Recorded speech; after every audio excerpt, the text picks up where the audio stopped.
Welcome to the Business Buzz. I'm Bree. I'm Chloe. And we are getting into our Glow and Grow series. This is our weekly podcast that will be going live every Wednesday, getting boozy, getting into business, and talking everything you need to know. Cheers to our Cheers to podcast. us. When we started this podcast, I kind of reached out to Chloe. We worked together way back in the day, and now we work together again on our little side hustle. And so I reached out to her and I was like, Chloe, if there's anyone that I would want to run like a women-owned business like podcast with, it would definitely be you, because we're kind of sick of the whole women empowerment. Let's get around. Let's talk to each other about we own a business, and it's at the end of the day. And it's just a big circle jerk. Exactly. It is. What I'm going to say is it's really tough to own a business as a woman. You don't have a lot of support. You really have to figure things out on your own. But what you don't need is a big circle jerk of people saying, "Oh, you're great. You're doing great." You're not always doing great. Especially when they're not providing true value to behind the encouragement. Like, encouragement is great and all, but if you're not giving me pointers. It's just encouragement at the end of the day. Like, if it's not true support, if it's not really, people giving you actual advice. Like, I don't think I've ever had another woman give me financial advice on my business. Oh, absolutely not. I've had to have all of that advice from men. Yeah. And I've had a lot of marketing advice from women about influencer marketing, which is not relevant to my business or yours, because we're both local businesses. Truly. I was about to say, we're not on a worldwide expansion to the point that influencer market can truly make a difference on our platform. And it's a lot of, there's a lot of fluff out there giving to women business owners. And a lot of it doesn't really ring true. Girl boss. Yeah, hashtag girl boss. Hashtag boss babe. Hashtag anything. Exactly. About women empowerment and business. It's really funny. So when Chloe opened her, so we worked together prior to the flower truck ever being a thing. It was definitely a dump on wheels at one point. Chloe showed me a picture and I was like, ooh, I don't know if that's a good idea.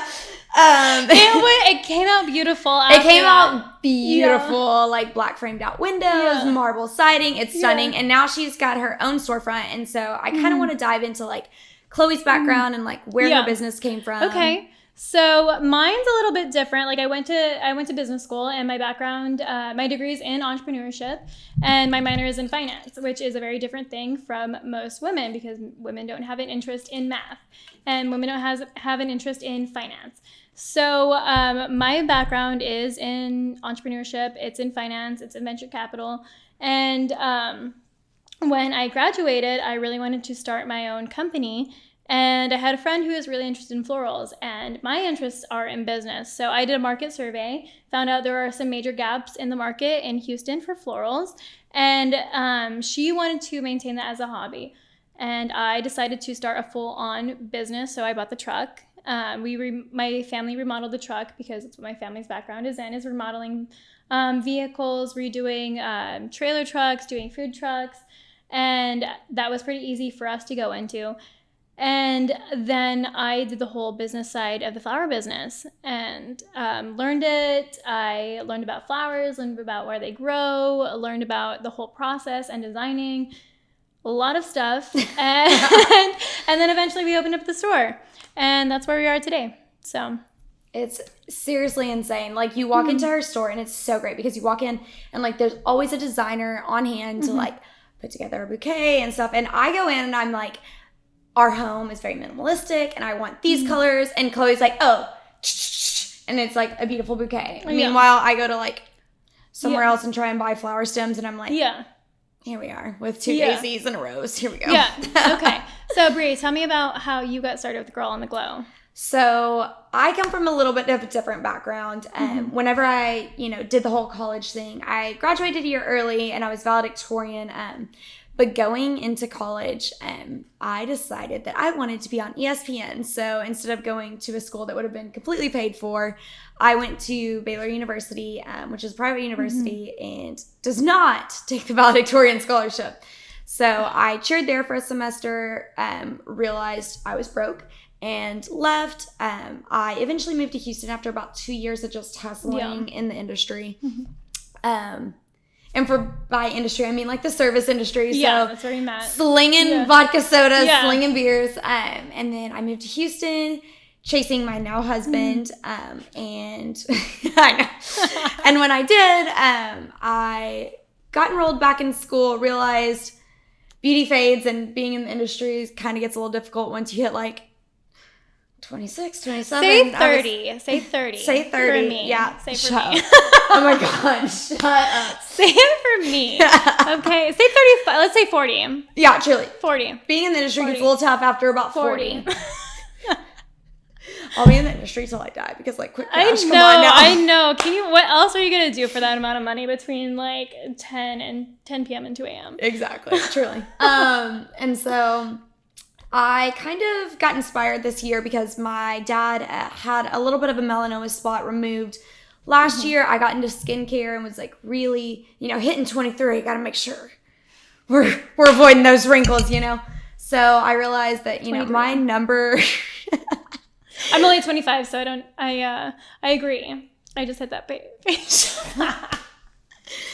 And so, want to avoid those wrinkles. And so I kind of looked into, the sunless tanning market. When I did, I realized like, the profit margin is just, it's stupid. And I realized that convenience is something that like everyone in our like day and age is like striving for, like Uber Eats, Uber. Like you can answer emails on your ride to work. You can, save time from driving across town to go pick up your food by, ordering it online and like working on whatever you need to work on. So I realized the convenience factor was like a very, drawing aspect of my business. And so I decided that I would do only in-home luxury services. I wanted to keep it completely organic, vegan, cruelty-free. I didn't want it to be anything that I wouldn't feel comfortable putting on my skin. And so I researched pretty endlessly on like solutions, and everyone's had a bad spray tan. It's kind of like a bad date. Yeah. It gives you like PTSD and you're like, yeah, fuck this, I never want to do it again. I hope we're cussing on our podcast because I just we did. are. Okay, we good, have good. To. Yeah, I can't not cuss. So. Exactly. But everyone's had a bad spray tan. It's like a bad date, and it's one of those things that it's kind of been difficult doing my marketing because it's one of those things that you have to convince people. I promise I won't make you look like a Dorito. You will not leave my tent looking like a Dorito. So whenever everyone thinks they're the same as like the booth tan. Exactly. It's which not, are horrible. Personally, for me, I go in, it's like a line right under my butt where it's just like hanging, and I'm like, awesome, yeah, A1. Yeah. So with that, I found like a really pretty like organic violet-based tan that just gives like a perfect bronze. It's in the comfort of your own home. You can drink a glass of champagne. You can hang out. Your kids can be in the other room playing. It's like not a problem whatsoever. And with that, Girl in the Glow was born, and we did a lot of heavy marketing. So for those of you that don't know, Chloé has been in business for how many years? We technically filed like our LLC in December of 2017, and we launched the truck in February of 2018. So it's been like about 2 years. About 2 years, yeah. I have been in business with Girl in the Glow. Our holding company formed in July. I didn't launch until the end of September. And so we've been in business for about 3 months. So there's definitely been a very heavy growth aspect on my part where it's just like, you gotta grind and make it work because, you sunk this money into it. We've been very fortunate that our initial investment was overcome within 2 weeks. We launched our first expansion in 2 months. Yeah. What's been the hardest part, do you think? I think the hardest part is... Because you're still very like in the like initial phase kind of. So what's like the hardardest part of like getting going in the first initial growth spurt? So client acquisition is always like a difficult aspect for any business. And like you watch Shark Tank and people are like, oh, my client acquisition costs are like $300 a client. And I'm like, really? Because, oh my gosh. When they say things like $20 is too much per client, I'm like, okay. Okay, that's too much. All right. Exactly. Yeah. No, right now my client acquisition costs, I've been pretty fortunate. I've done like a handful of paid advertisement, but for the most part, it's been like just organic reaching out to people that I think like, you know, fall within that same consumer climate. Yeah. So it's like people that are, you know, if you're getting a spray tan, you're a high maintenance bitch. Let's be real. Like, and it's fine because I'm a high maintenance bitch too. Yeah. So I'm looking at girls that are going to, you know, specialty extension artists. I'm looking at girls that are going to like plastic surgeons, stuff like that. And I'm mass following. I do not care. I will stalk you. I will. That's what you got to do. Until I hit 10,000, that's what I was doing. That's how I got to 10,000 followers. Exactly. I stalked and like I did. You say you don't do it. I went to my competitors' followers and I'm like, they're people who love flowers. They're going to love the beautiful flowers that we absolutely. have. And we have the best ones. And so they just don't know about us. If they're following my competitors, they'll follow me back. And that's how I grew super fast.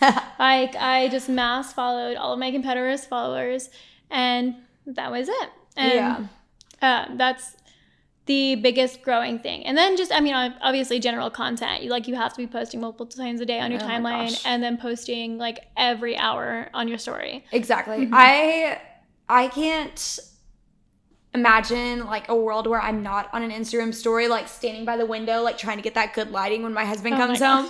Because literally he walks in and I'm just like, God, your door opening, like freaking messed up my video. And so it's so embarrassing. I've gotten really good at talking to myself. I think that's, as a business owner, that's, you know, you just have to get to the point where you like you record a story and you know you're saying what you need to say and then you just post it without looking at it and criticizing yourself. Oh my God. Because that's where I'm at.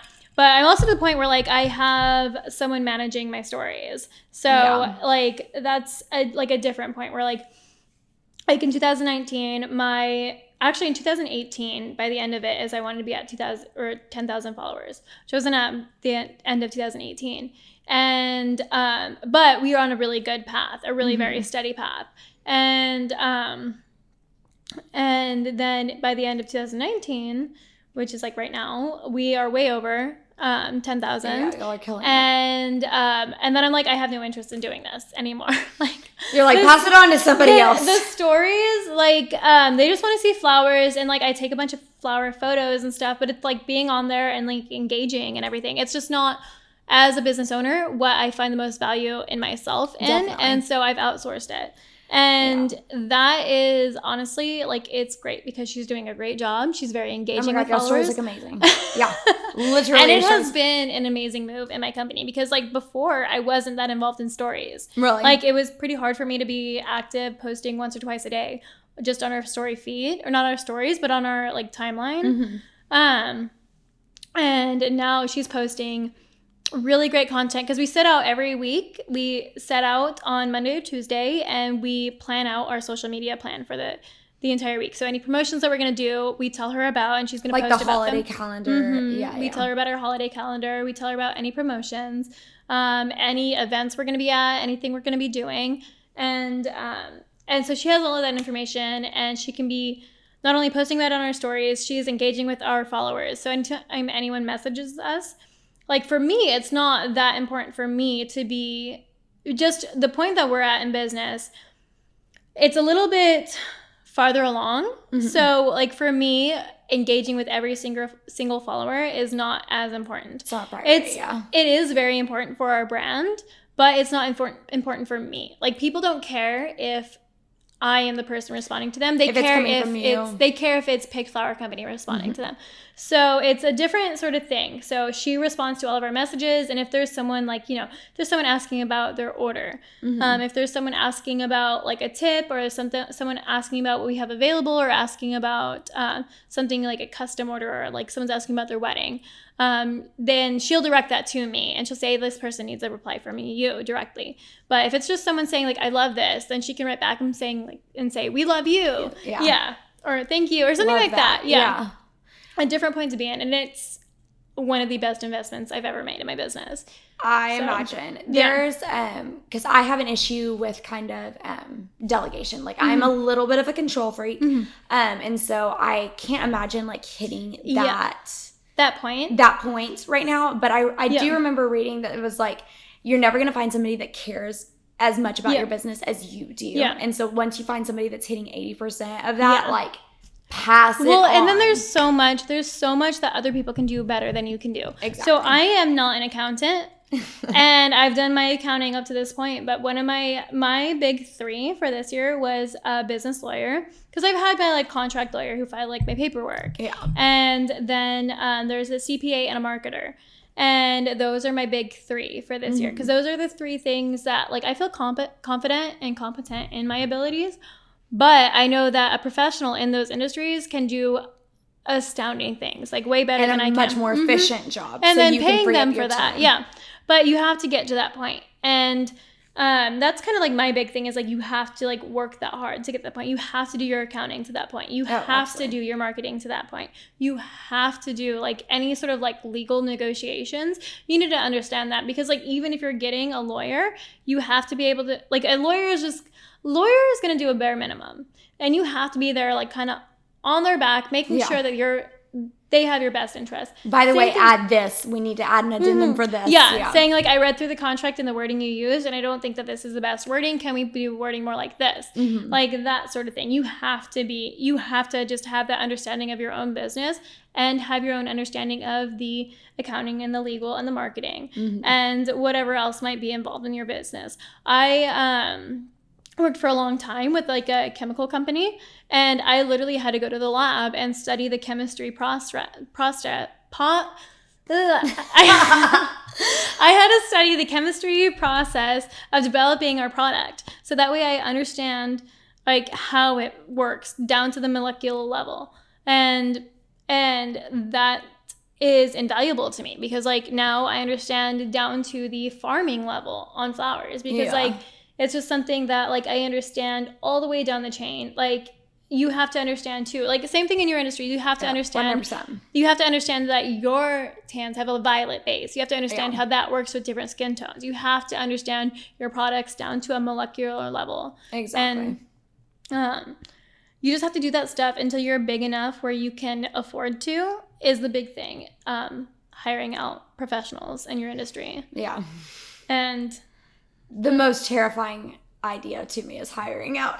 Honestly, yeah, it's terrifying, but it's been the best thing for me. Like, you have a life. Yeah. Well, no, I don't have a life still, but like I can dedicate myself to where I need to be in business. So I can work on business development. I can work on client managing. I can work on new product. I can work on just like development in different areas. Definitely. And I'm the only person who can do that in my business. Like, I can't hire anyone else to be where I am. Yeah. But I can hire a CPA who's going to do my taxes way better than I ever could. Yeah, that's for sure. I've been very fortunate.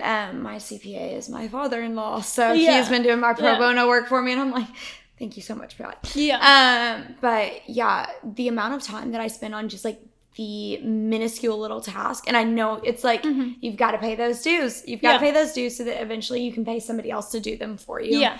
But you just have to, so you can understand it. Exactly. Yeah. Exactly. Because I would never want to hand over my taxes to somebody, and at the end of the year, they're like, hey, by the way, we got audited by the IRS and you owe like $20,000. And I'm like, what? I should have known that when I looked at the taxes you were doing and I saw something was wrong. Exactly. Exactly. But yeah, so I am looking forward to expanding into this and kind of getting to know you as a business owner, as well as, you know, diving into other interesting topics, kind of getting into like very like specific, you know, episodes on like social media management, on like how do you handle an angry client.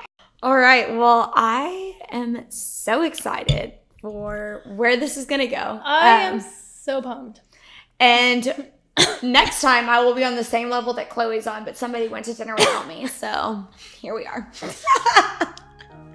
You can have an extra glass. It's okay. All right. Well, cheers to our first episode. You were working. I was. Ugh, I know. Horrible. Cheers. All right. We will see y'all next Wednesday for the second episode in our Glow and Grow series. Yep. Excited. Welcome to the Business Buzz.